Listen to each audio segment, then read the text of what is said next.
ಆ ಕುಟುಂಬ ನನ್ನನ್ನು ಸಂಪರ್ಕ ಮಾಡಿದರೆ ಖಂಡಿತವಾಗಿಯೂ ನಾನು ನ್ಯಾಯ ತೆಗೆಸಿಕೊಡ್ತೇನೆ.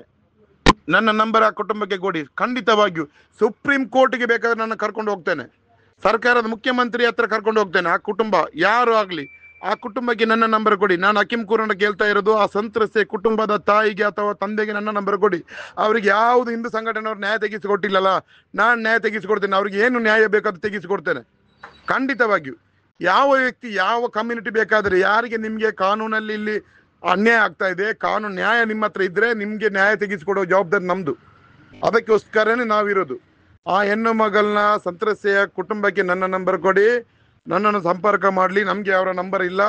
ಖಂಡಿತವಾಗಿಯೂ ಅವರಿಗೆ ಮುಖ್ಯಮಂತ್ರಿಯ ಗೃಹ ಸಚಿವರ ಗಮನಕ್ಕೆ ತರ್ತೇನೆ, ಕರ್ಕೊಂಡು ಹೋಗ್ತೇನೆ ನಾನು ಅವರನ್ನು ನಮ್ಮ ಮುಖ್ಯಮಂತ್ರಿ ಕಚೇರಿ ಕರ್ಕೊಂಡು ಹೋಗ್ತೇನೆ.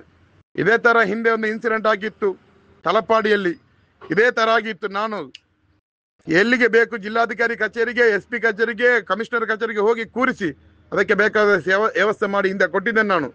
ಆ ಹೆಣ್ಣು ಮಗಳ ತಂದೆ ಈ ಗ್ರೂಪಲ್ಲಿ ಕೂಡ ಇದ್ದಾರೆ, ನನ್ನ ಮತ್ತೊಂದು ಗ್ರೂಪಲ್ಲಿ ಕೂಡ ಇದ್ದಾರೆ.